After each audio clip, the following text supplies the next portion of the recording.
Salam, selamat berjumpa kembali di channel TBKK Japi Tertinambuna. Firman Tuhan pada hari ini di hari yang ke-319 diambil dari Injil Yohanes pasal 10 ayat 16 dengan perikop Yesus Gembala yang baik. Sebagai nats atau ayat, ada lagi padaku domba-domba lain yang bukan dari kandang ini. Domba-domba itu harus kutuntun juga, dan mereka akan mendengarkan suaraku, dan mereka akan menjadi satu kawanan dengan satu gembala. Itulah firman Tuhan pada hari ini. Bacaan pagi diambil dari kitab Ester pasal yang keempat ayat 1 sampai dengan 4. Mordekai minta bantuan Ratu Ester. Itulah perikop. Kemudian bacaan malam diambil dari Mazmur pasal 136 ayat 16 sampai dengan 20. Perikop nyanyian syukur Daud.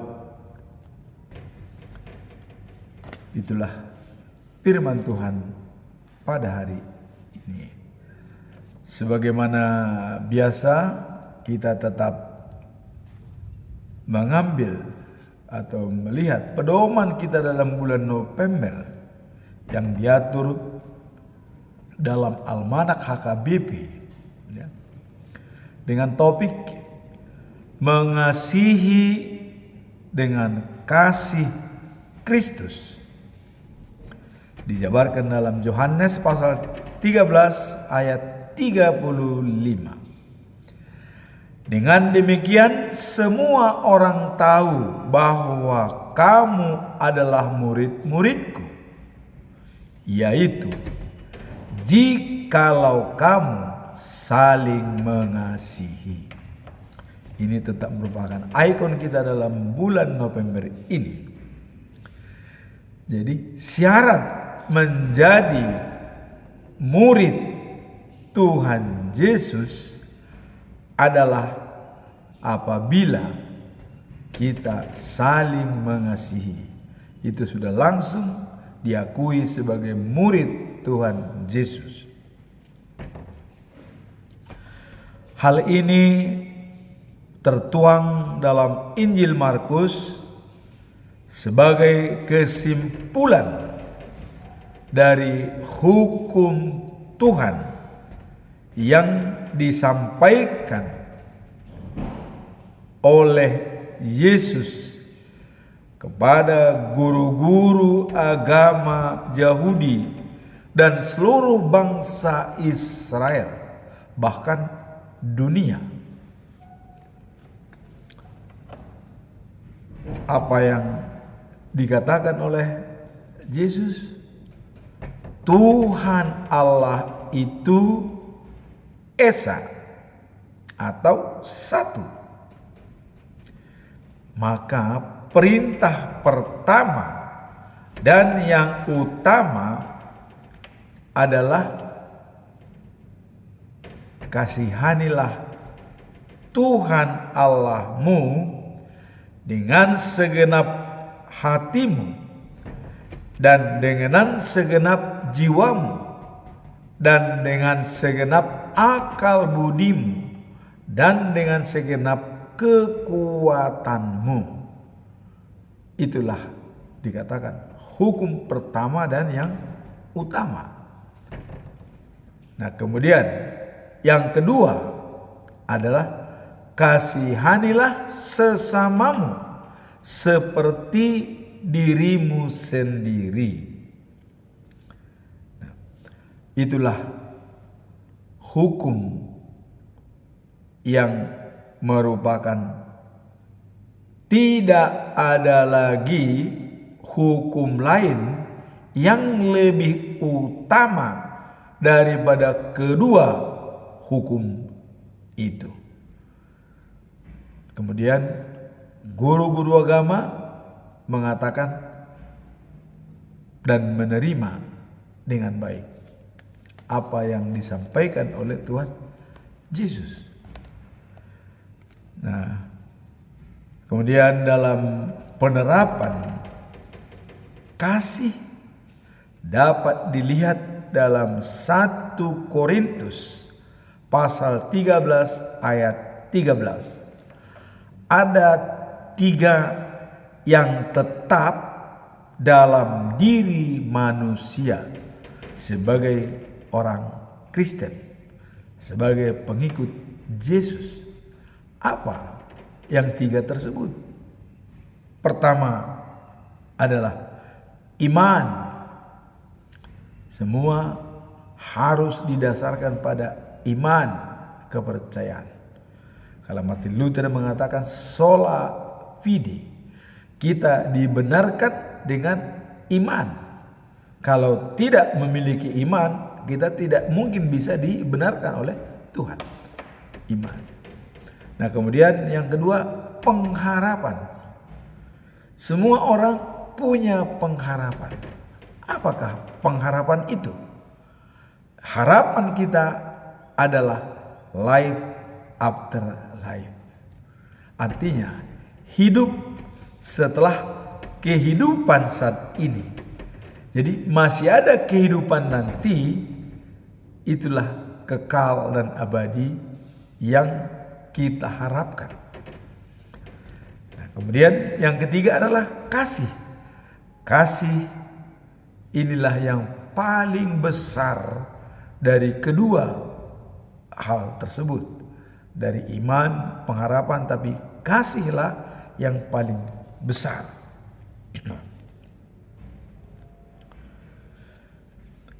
Kenapa kasih dikatakan lebih besar? Ya. Karena kita tahu bahwa dengan kasih itu bisa menutupi dosa, bisa menghapus dosa hanya karena belas kasihan.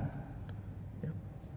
Contoh, seseorang berbuat tidak baik dan kita sudah seharusnya menghukum dia, tapi karena kita memiliki kasih, kita mengampuni dia sehingga bisa menghapus dosa. Itulah dikatakan maka kasih adalah lebih besar. Nah, kemudian kasih memiliki tempat yang istimewa dalam iman Kristen. Ya. Yang diyakini lebih besar dari iman dan pengharapan. Nah, itu. Jadi diyakini lebih besar dari iman dan pengharapan. Karena kasih adalah inti daripada karakter Tuhan. Dan hubungan dengan umatnya. Jadi kalau dikatakan kasih adalah karakter Tuhan, maka seyogianya dia ada lebih besar dari semuanya, dari iman dan pengharapan. Karena iman percaya itu ada di dunia.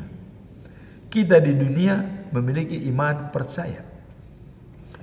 Pengharapan juga ada di dunia. Tapi kalau kasih kekal dan abadi di dunia ada, dan life after life setelah kehidupan sekarang pun masih ada kasih. Karena di surga itu saling mengasihi satu sama lain. Ya, kekal dan abadi. Nah, ada beberapa alasan ya Mengapa dianggap kasih lebih utama?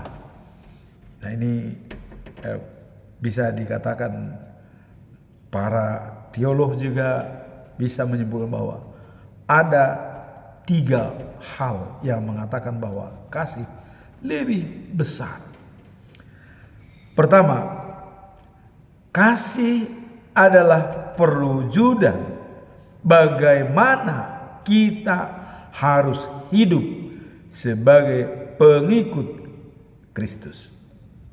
Nah, jadi bagaimana kita sebagai pengikut Kristus itu dijabarkan di dalam Yohanes pasal 13 ayat 35. Dan itulah merupakan topik kita selama bulan November.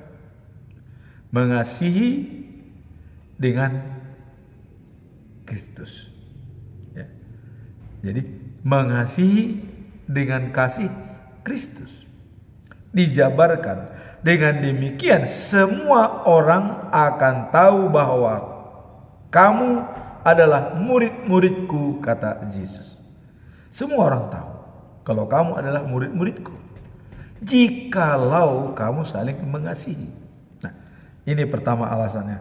Kasih adalah perwujudan bagaimana kita harus hidup sebagai pengikut Kristus, yaitu mengasihi dengan kasih Kristus. Nah, yang kedua, kasih ya menggerakkan tindakan kita dalam iman dan pengharapan. Tanpa kasih, iman dan pengharapan menjadi hampa.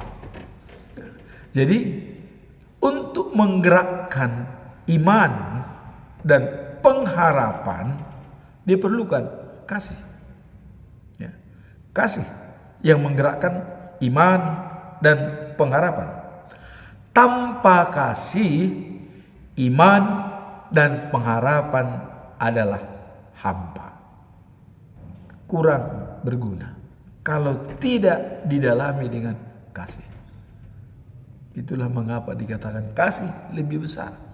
Kemudian yang ketiga, kasih adalah abadi. Wah, ini tetap ya. Nah, kalau kita lihat dalam Mazmur pasal 136 yang kita mulai dalam beberapa hari ini, yang selalu kita katakan nyanyian syukur Daud ya. Setiap ada pembicaraan selalu diakhiri dengan kasih kekal abadi. Kasihnya kekal abadi ya. Selalu ditutup. Nah, seperti contoh pada perikop hari ini ya, yaitu bacaan malam ya. Nah,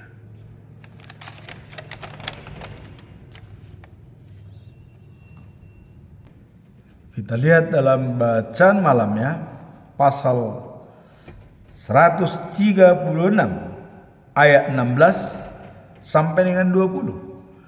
Dalam bahasa Indonesia sehari-hari dengan kabar baik dikatakan, ayat 16 dikatakan, dipimpinnya umatnya lewat padang gurun, ditutup kasihnya kekal abadi. Kemudian dikatakan ayat 17, dikalahkannya raja-raja perkasa, kasihnya kekal abadi. Dibunuhnya raja-raja termasyhur, kasihnya kekal abadi. Seperti Sihon raja Amori, kasihnya kekal dan abadi. Dan Og raja Bashan, kasihnya kekal dan abadi. Jadi ayatnya sampai 36 ayat dalam pasal 136 selalu diakhiri dengan kasihnya kekal abadi. Inilah merupakan alasan yang ketiga tadi, bahwa kasih Allah adalah abadi. Jadi bukan tiruan atau bukan sementara, tapi abadi, ya, kekal, abadi, tetap. Ya. Jadi itulah dikatakan karakter daripada Tuhan adalah kasih. Nah, apakah manusia bisa mencontoh karakter Tuhan?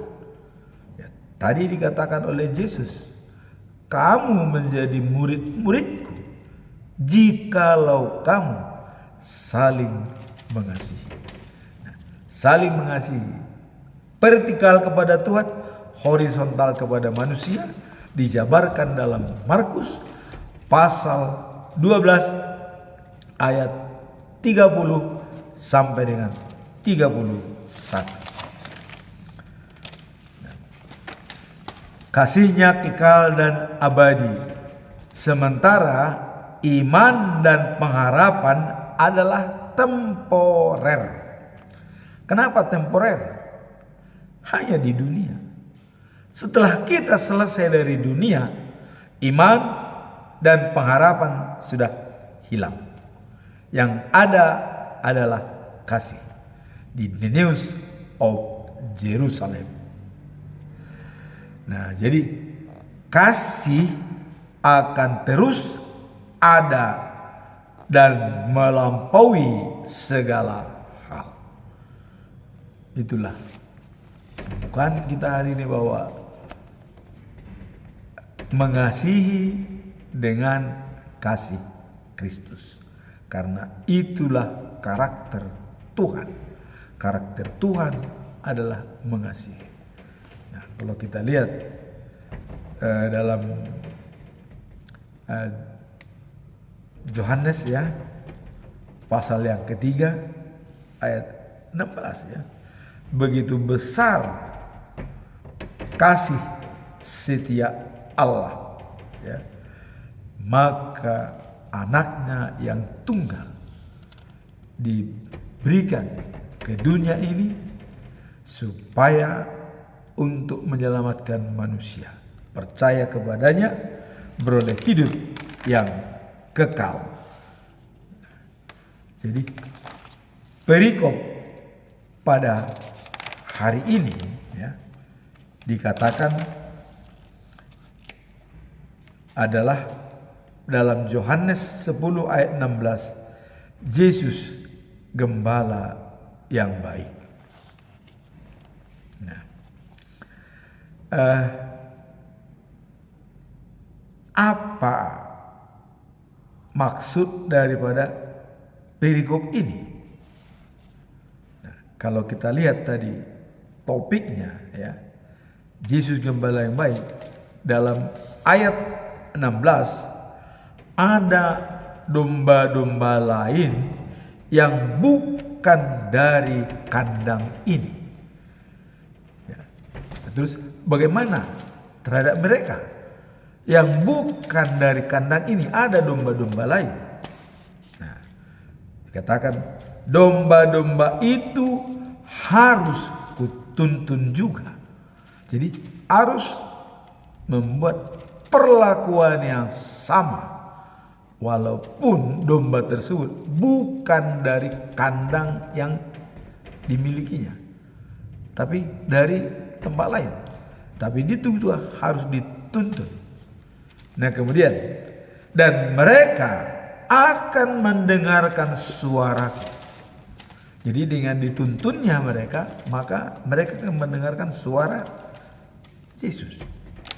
Nah, dan mereka menjadi satu kawanan, ya, satu tempat, dan satu gembala. Contoh, di dunia ini sumbernya kawanan domba itu adalah di Israel. Tapi begitu berita firman Tuhan itu ke seluruh dunia, sampai datang ke tanah Batak, ke tanah Toraja, ke tanah Jawa, ke tanah Filipina, Malaysia, kemana-mana.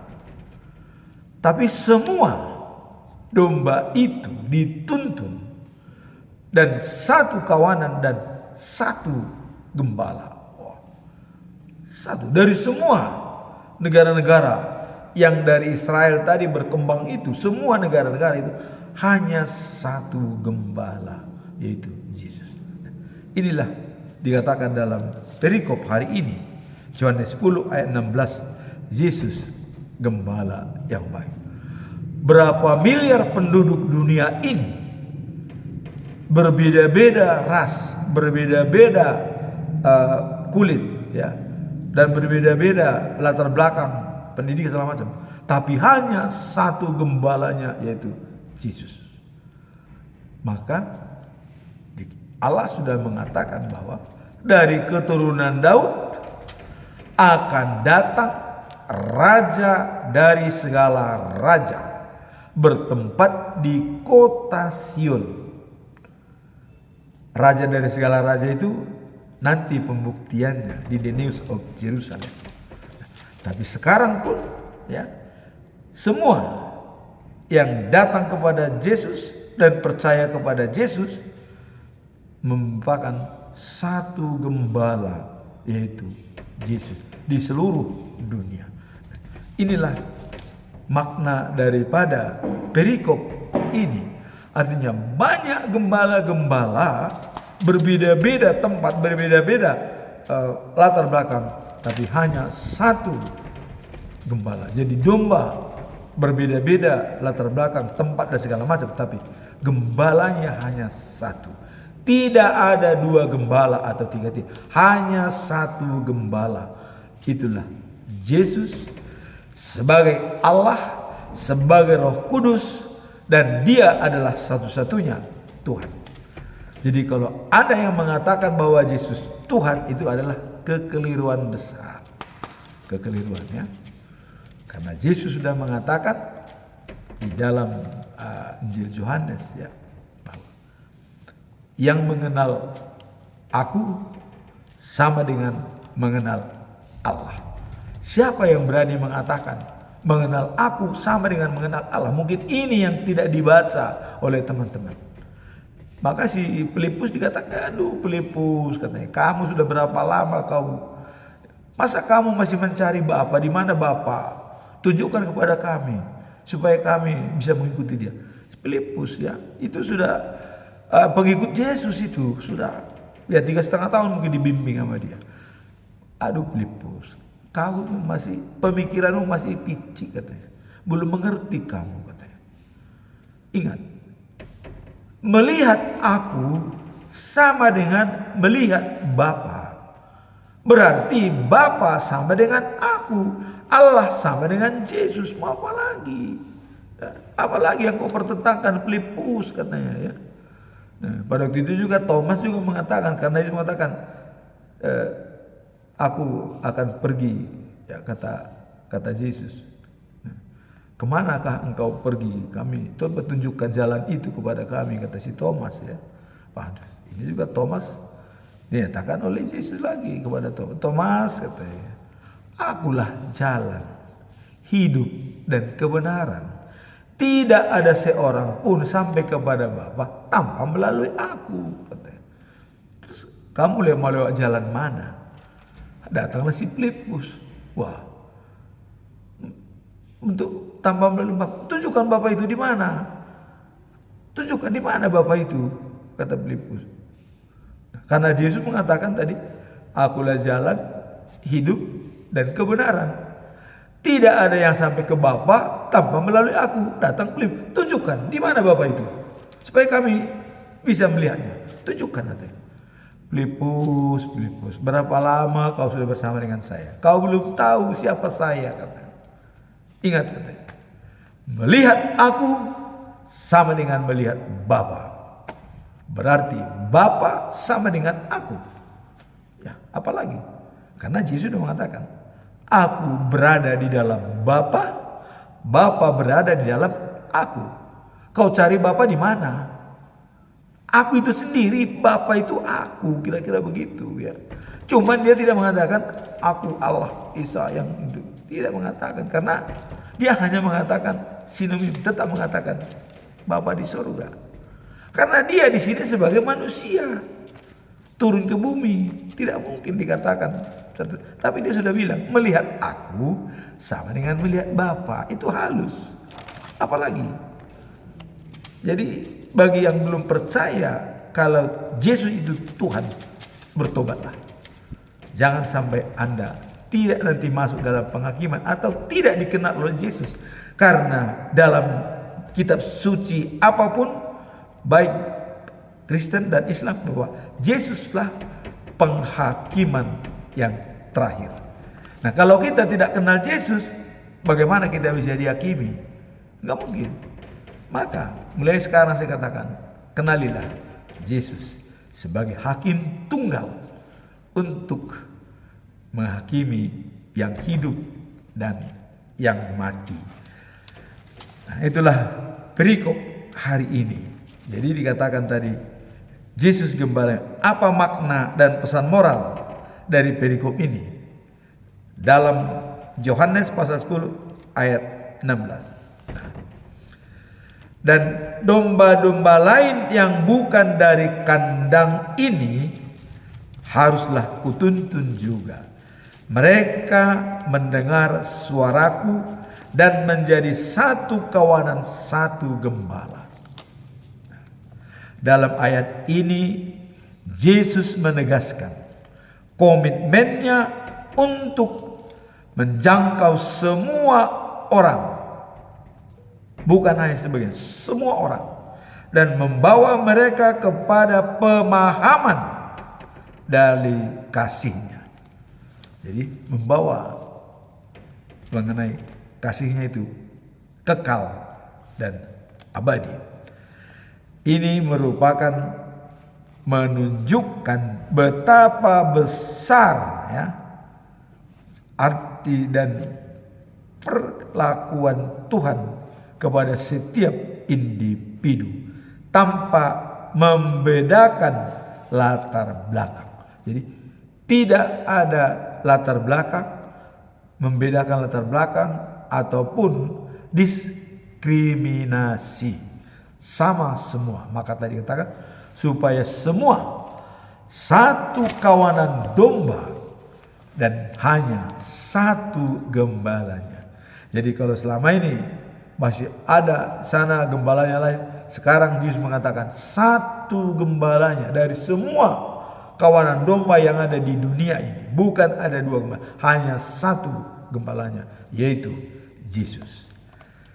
Nah, kemudian apa pesan moral dari perikop ini? Pesan moral daripada perikop ini adalah pentingnya menjangkau dan mengasihi sesama sebagaimana Tuhan telah mengasihi kita. Jadi itulah pesan moralnya, pentingnya ya, menjangkau untuk mengasihi sesama ya. Karena Tuhan telah mengasihi kita.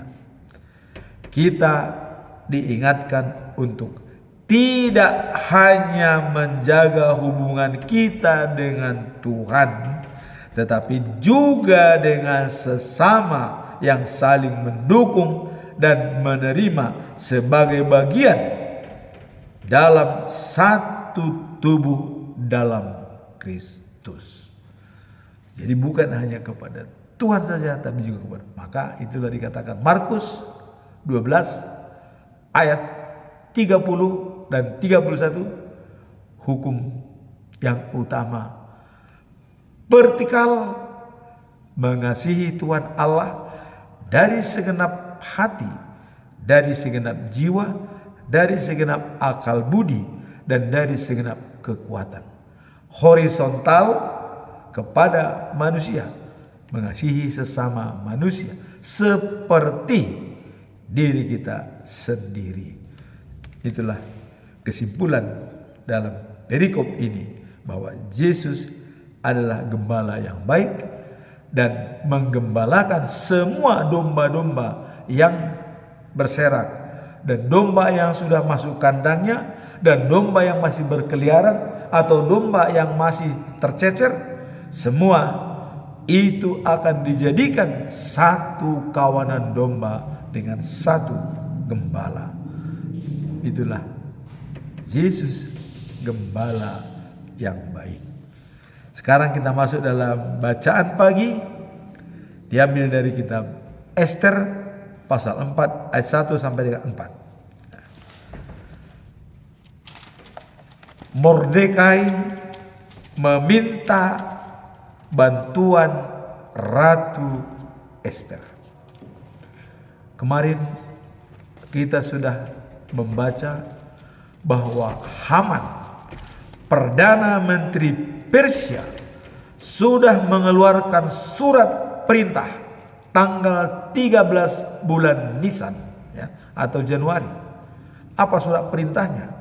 Bahwa semua orang Yahudi setelah diadakan urin atau undi, maka jatuh pada tanggal 13 Desember di seluruh kerajaan Persia, semua Yahudi harus dibantai dan dimusnahkan.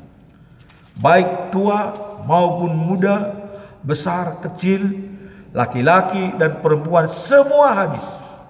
Dan bahkan diperintahkan oleh raja, hartanya itu milikmu, ambil. Karena ya, raja sudah disumbang oleh Haman dengan uang 340.000 perak. Sudah diberikan masuk kas kerajaan.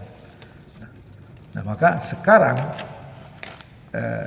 begitu keluar surat perintah dari raja yang sudah dicap dengan cincin raja, artinya peraturan itu sah. Dan boleh dikatakan Haman mengatakan hamba pasti akan dapat memasukkan lebih dari 340.000 kilogram perak dalam kas baginda. Jadi sudah disogok, rajanya sudah disogok dengan memberikan 340 kilogram perak, ya. Nah, maka keluarlah surat perintah baginda, ambil nih cincin saya. Surat apa mau? Disuruh sekretaris menulis perintah, ya, kepada semua bangsa Yahudi supaya dimusnahkan, ya. Jadi isi perintah itu adalah sebagai berikut. Pada tanggal 13 bulan Adar. 13 bulan Adar maksudnya Desember, ya. Jadi tanggal 13 Januari surat diperintahkan, ya. Dibuat surat tanggal 13 Januari dan isinya ialah bahwa pada tanggal 13 bulan Adar seluruh bangsa Yahudi, baik tua maupun muda, baik wanita, ya, maupun anak-anak, harus dibunuh tanpa ampun dan hartanya disita. Inilah tulisan itu. Beredar, dikirim ke seluruh provinsi. 127 provinsi di Persia, ya. Dikirim dengan bahasa yang dimengerti oleh masing-masing daerah, diterjemahkan. Maka orang Yahudi resah. Orang Yahudi resah. Nah, disinilah, ya, Mordekai merobek bajunya dan berkabung memakai kain karu dan menangis sejadi-jadinya bahwa bangsanya akan hancur semua di kota Persia, mulai ibu kotanya Susan. Dan di ibu kota Susan orang Yahudi semua meratap dan menangis, bukan main pedihnya. Nah maka dalam situasi ini, ya, bahwa dengan adanya surat dari raja bahwa 13 Januari, ya, akan dibinasakan tanggal 13 Desember, ya, Mordekai merobek bajunya dan berkabung, ya, karena Yahudi akan punah. Inilah dia menangis sejadi-jadinya. Dia memakai kain karung sebagai tanda sedih. Ia mendaburkan abu dalam kepalanya, ditaburkannya ada abu, bukan main ya. Lalu berjalan ya, ke kota sambil menangis, yang nyaring dan pilu. Kalau dia berkabung memakai kain karung sambil menangis dan pilu di kota Susan, bukan main ya. Nah, kemudian di depan pintu gerbang istana ia berhenti. Mordekai berhenti di depan pintu gerbang istana. Nah, sebab orang yang berpakaian karung dilarang masuk. Tidak boleh masuk orang yang berpakaian kabung dalam istana. Dia berada di pintu gerbang istana. Juga di segala provinsi orang-orang Yahudi meratap setelah perintah raja diumumkan tanggal 13 Januari atau bulan Nisan. Dan mereka berpuasa, menangis dan mengeluh, dan banyak di antara mereka memakai kain karung dan berbaring di atas abu. Tidur di atas abu memakai kain karung. Bangsa Israel di seluruh provinsi daripada kerajaan Persia. Bukan main sedihnya ya. Nah, kemudian Esther memperhatikan pada waktu ya, gadis-gadis yang menjaga atau dayang-dayang daripada Esther ya, dan para pejabat khusus yang melayani Ratu Esther ya, melaporkan kepadanya apa yang sedang dilakukan Mordekai. Jadi gadis-gadis dayang-dayang itu dan juga pejabat-pejabat khusus melayani Esther itu melapor kepada Esther bahwa Mordekai berkabung, memalukan, memakai pakaian yang tidak pantas.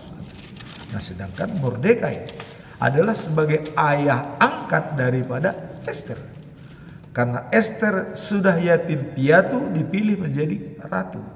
Dan dia adalah dimonitor oleh Mordekai. Bahkan dia pun tidak mengakui bahwa dia Yahudi karena takut ada terjadi hal yang tidak diinginkan.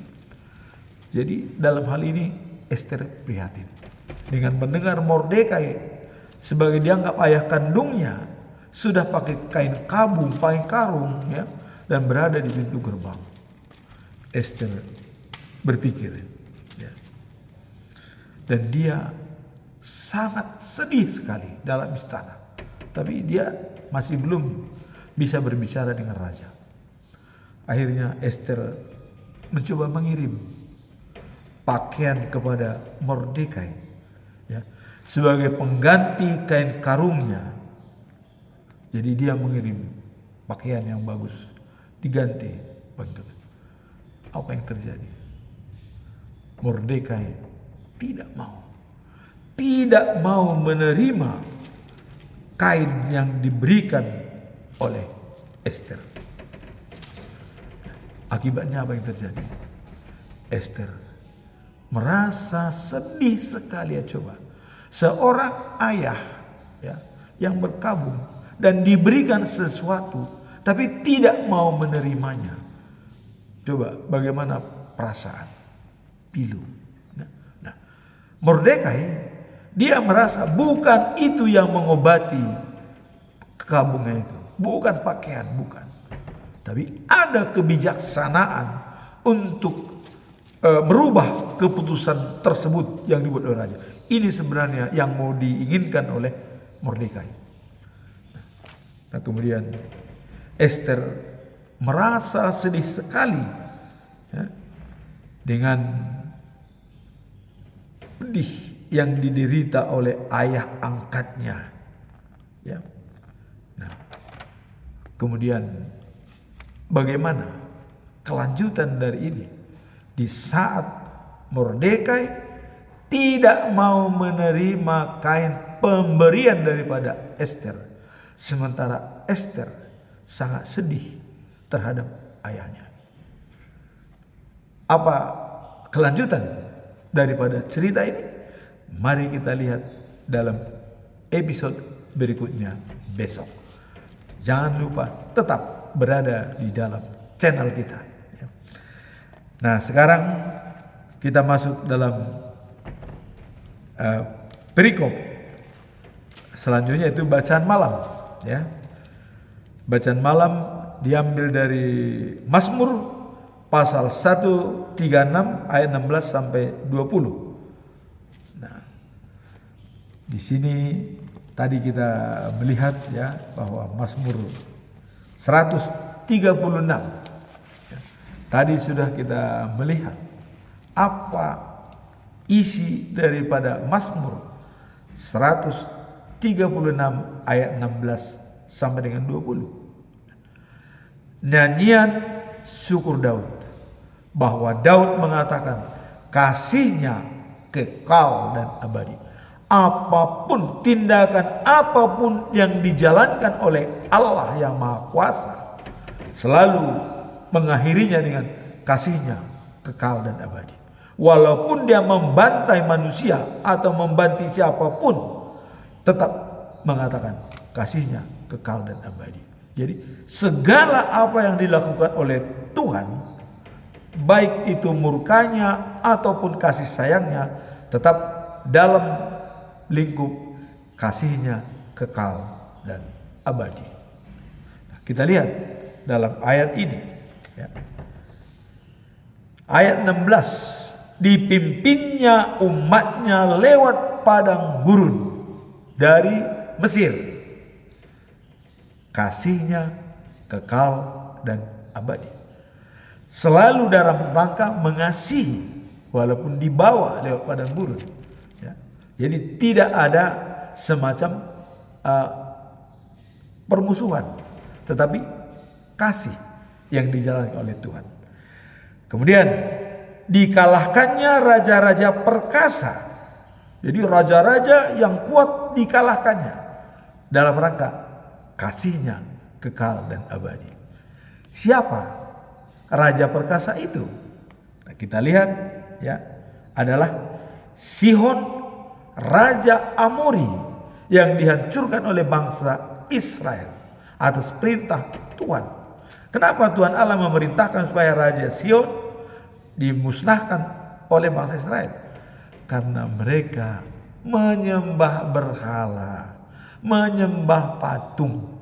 Makanya rebut kota itu dan habiskan penduduknya dan ambil hartanya.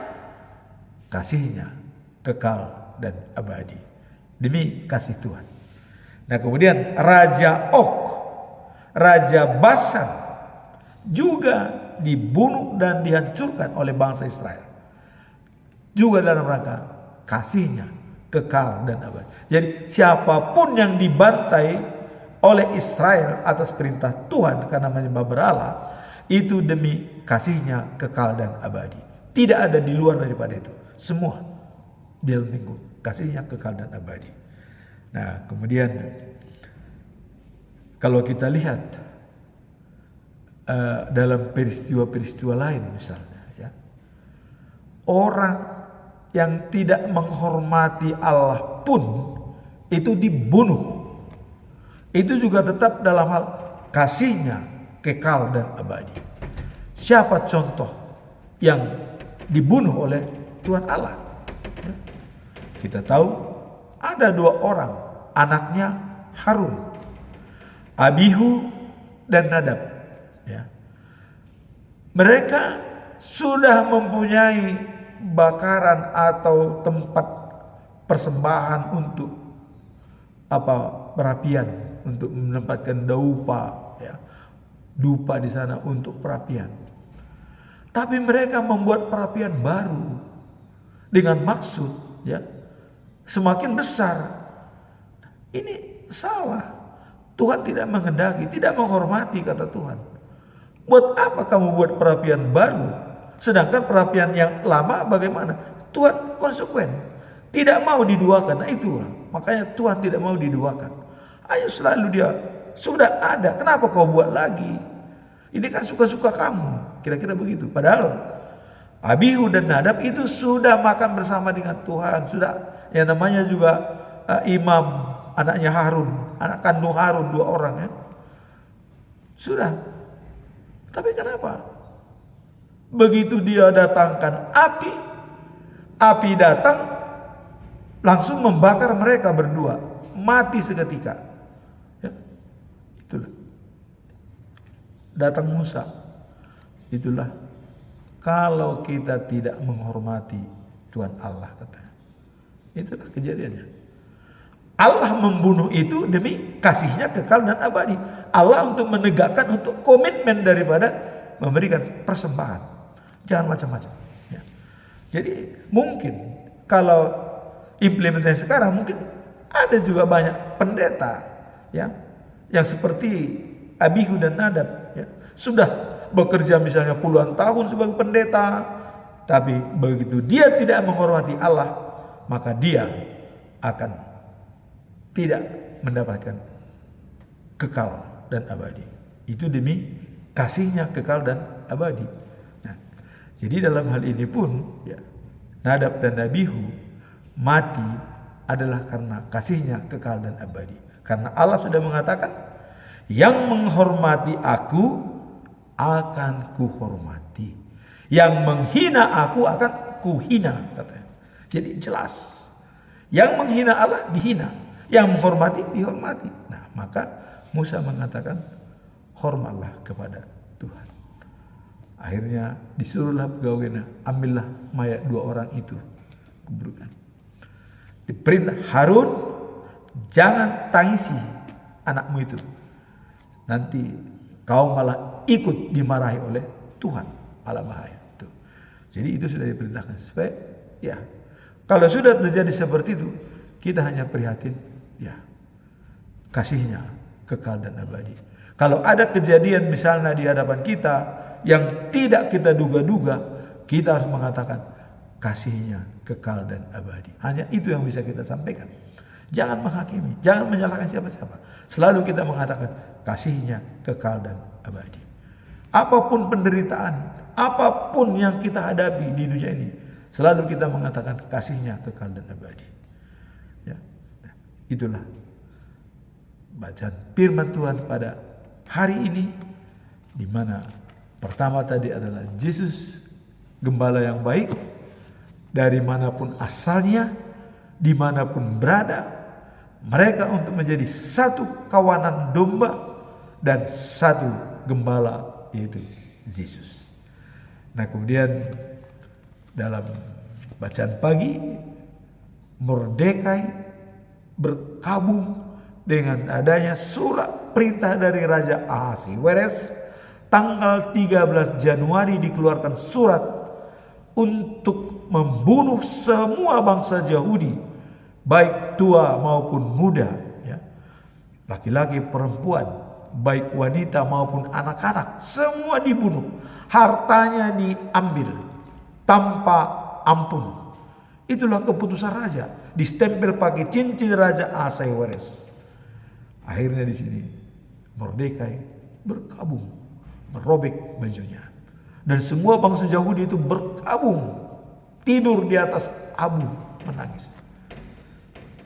Mordekai pergi ke pintu gerbang istana, karena tidak boleh masuk di istana dengan pakaian kabung, dilarang. Bahkan bisa hukuman mati. Nah, ini pun mungkin nanti ancamannya ini hukuman mati. Mari kita ada episode berikutnya. Mungkin itu cuma hukuman mati, tapi apakah ada nanti menyelamatkan Mordekai dengan berpakaian kabung di istana? Undang-undang mengatakan orang itu harus dihukum mati. Tapi mudah-mudahan apa yang menyelamatkan Mordekai nanti, mungkin itulah peran daripada Esther. Kita lihat episode selanjutnya. Nah, kemudian terakhir tadi adalah kasihnya kekal dan abadi. Apapun tindakan Tuhan bagi kita, apapun yang dilakukan, baik dengan murka, baik dengan marah, Kalau kita lihat gunung-gunung itu hancur atau hujan deras atau banjir di mana-mana misalnya, atau angin puyuh, kita harus mengatakan kasihnya kekal dan abadi. Hanya itu yang bisa kita katakan. Yang terjadi itu adalah prinsip hukum alam. Hukum alam itu yang menilai siapa? Tuhan. Hukum alam itu yang menentukan adalah Tuhan. Dan manusia tidak bisa memprediksi kapan mau datang banjir, kapan mau datang angin, siapa menempatkan tiang bumi ini. Itu kata Tuhan pertanyaan kepada Ayub, hanya Allah. Kita hanya bisa mengucap syukur dan kata Daud, kasihnya kekal dan abadi. Itulah yang saya sampaikan pada firman Tuhan pada hari ini. Semoga firman ini membuat kita semakin terang benderang rahasia daripada Alkitab, baik mengenai Yesus Kristus dan juga mengenai Tuhan Allah sebagai pencipta alam semesta. Amin. Tuhan memberkati kita.